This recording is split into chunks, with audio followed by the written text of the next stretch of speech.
The 27 Club is perhaps the most enduring and haunting urban legend in the history of popular culture, a grim statistical anomaly that has transformed from a series of coincidences into a cultural phenomenon. It is a club that no one wants to join, yet its membership includes some of the most influential, creative, and revolutionary minds to ever walk the earth. The premise is simple yet chilling. A disproportionately high number of legendary musicians and artists seem to meet their demise at the age of 27.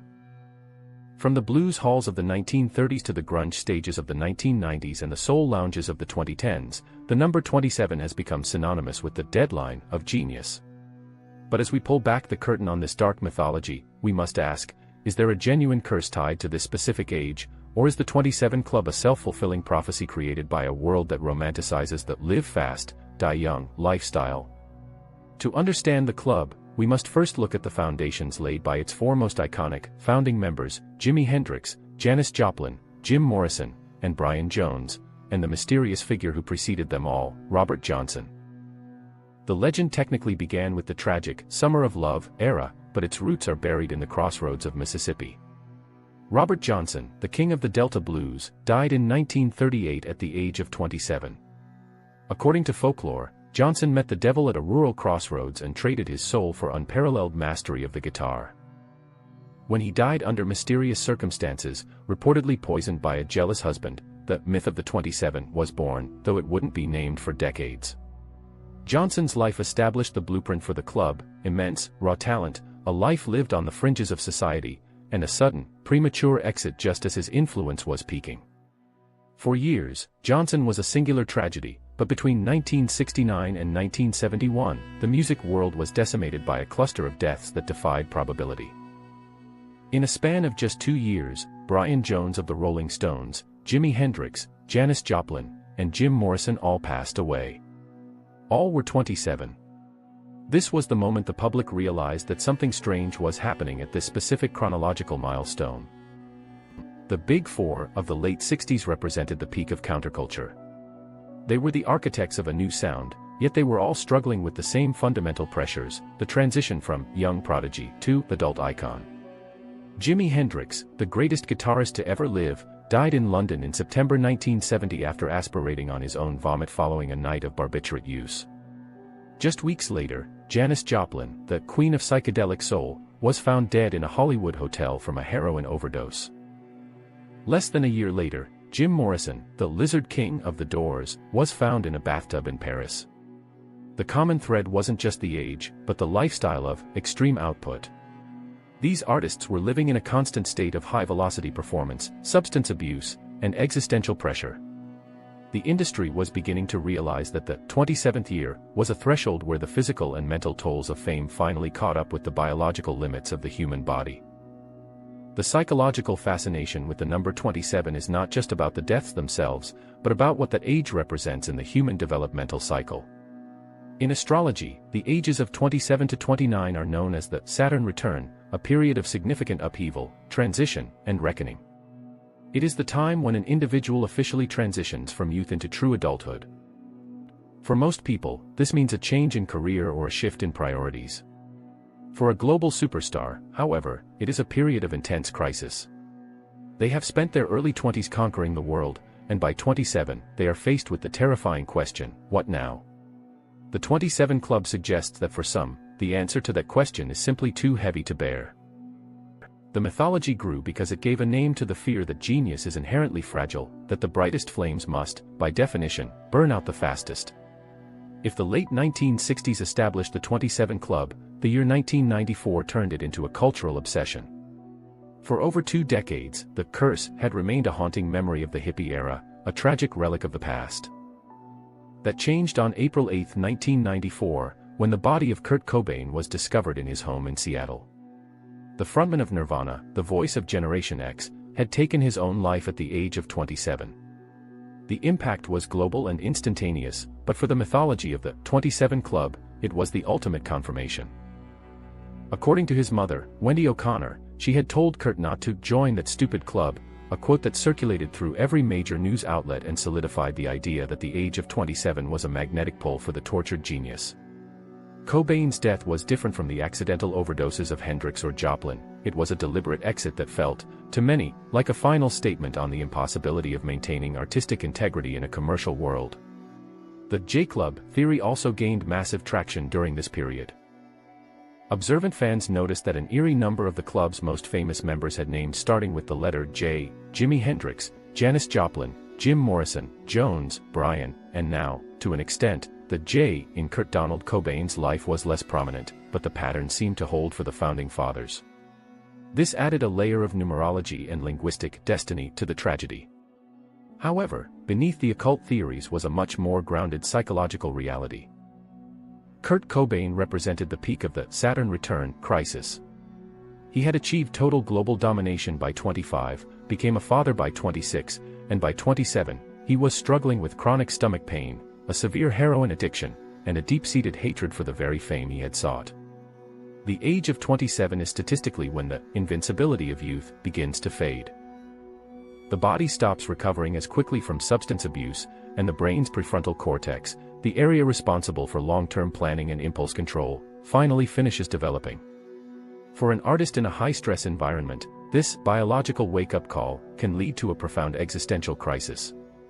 The industry's role in Kurt Cobain's death, and by extension, the deaths of many 27 Club members, cannot be overlooked.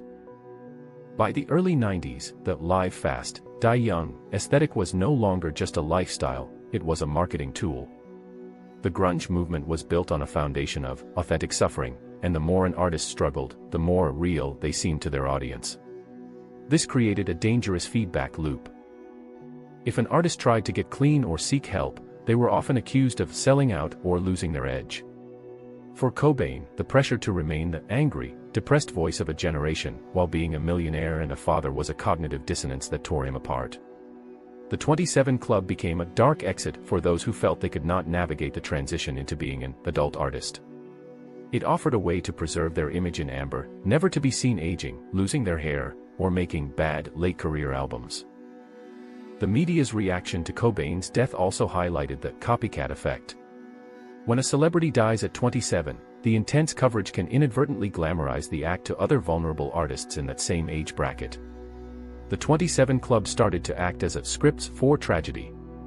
If you were a musician, 27, and struggling, the myth told you that this was your destined time to go. This is the self-fulfilling prophecy of the Club. Research into the Werther effect shows that highly publicized suicides can lead to a spike in similar incidents. By branding these deaths as a club, the media created a sense of belonging and community in death that some artists couldn't find in life. It turned a medical or psychological failure into a legendary milestone. On July 23, 2011, the world received a notification that felt both shocking and hauntingly predictable. Amy Winehouse had been found dead in her home in Camden Square, London.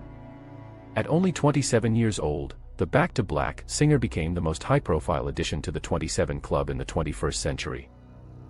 Unlike the members from the 1960s, Amy's decline had been broadcast in high definition. Every stumble, every missed note, and every harrowing photograph of her battling addiction was consumed by a global audience via the burgeoning internet tabloid culture. Her death reignited the conversation around the 27 curse, with a fervor not seen since the passing of Kurt Cobain. To the public, Amy was the destined next member, a tragic soul whose talent was so raw and whose pain was so visible that she seemed to be sprinting toward the 27th-year finish line. However, Amy's death also forced a more rigorous, scientific look at the phenomenon. Was there actually a statistical spike at age 27, or were we simply suffering from a collective case of confirmation bias?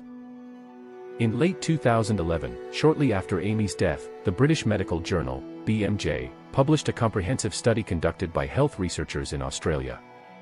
They analyzed the death rates of 1,046 musicians who had a #1 album in the UK between 1956 and 2007. Their findings were a cold splash of water on the curse theory. The researchers discovered that there was no peak in deaths at age 27. In fact, musicians in their 20s and 30s were no more likely to die at 27 than at 25 or 32.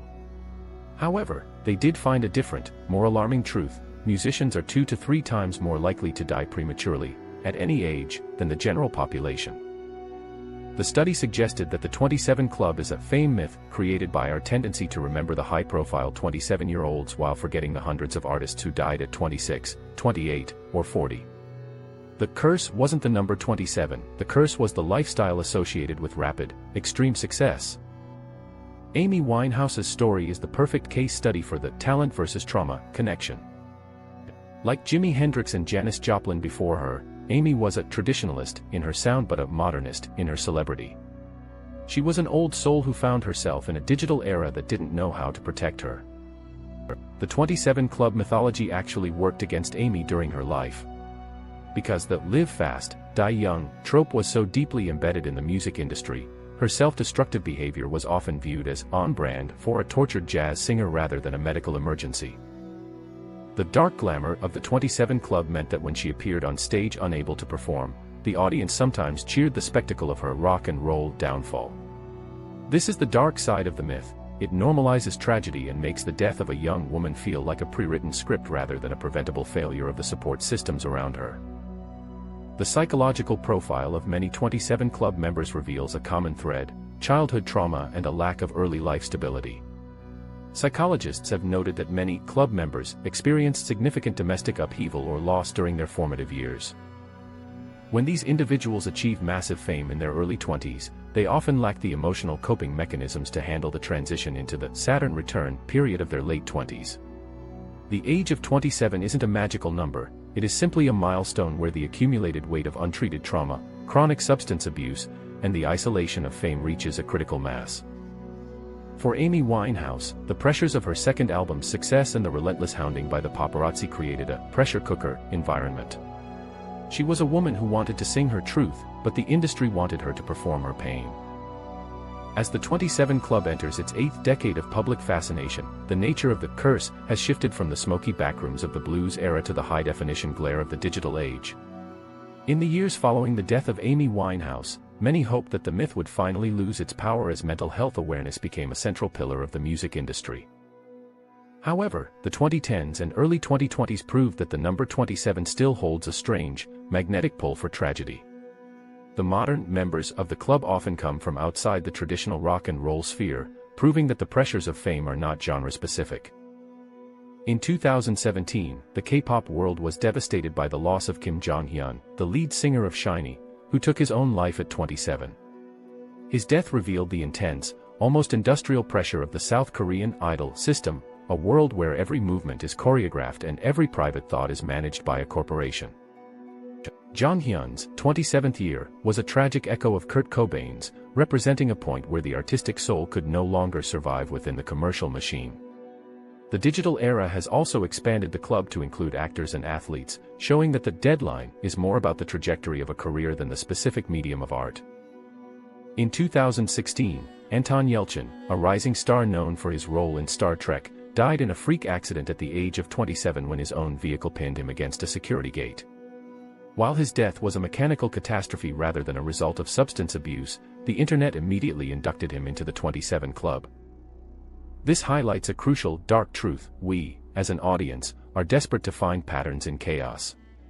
By labeling a freak accident as part of a club, we give it a narrative purpose.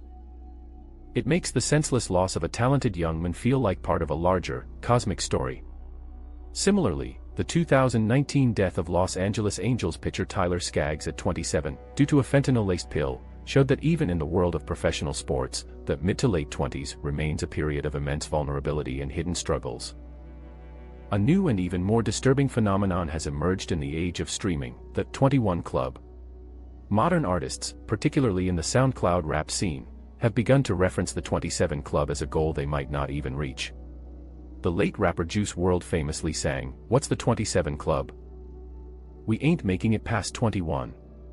Tragically, he died of an accidental overdose just days after his 21st birthday. This shift suggests that the pace of fame has accelerated. In the 1970s, it took years to reach the level of burnout associated with 27. Today, the instant, viral nature of fame can lead to a total psychological collapse by 21. The 27 Club has become the grandfather of a new era of celebrity tragedy, a benchmark for a life lived at a speed that the human mind was never designed to handle. So, why do so many celebrities die at 27? The final verdict is a combination of biology, sociology, and pure coincidence. Biologically, 27 is the age where the Saturn Return and the final maturation of the brain's impulse control centers create an emotional crossroads. Sociologically, it is the point where the industry's new car smell wears off, and the artist is expected to transition into a long-term professional. Statistically, as the British Medical Journal proved, 27 is not deadlier than other ages, but it is the most memorable. We remember the 27s because the myth tells us to. We ignore the 20s and the 28s because they don't fit the genius deadline narrative. The 27 Club is a mirror reflecting our own morbid fascination with the tragic hero, the artist who gives us everything and leaves before they can disappoint us. As we look toward the future, the legacy of the 27 Club serves as a grim reminder that fame is a high-voltage current. Without the proper grounding of mental health support, family stability, and a culture that values the person over the product, the current will continue to burn out the most brilliant bulbs. The story you never heard is that the 27 Club isn't a curse from the devil at a crossroads, it is a failure of the world to protect its most sensitive and creative inhabitants. To break the curse, we must stop romanticizing the live fast, die young lifestyle and start valuing the live long and grow old reality.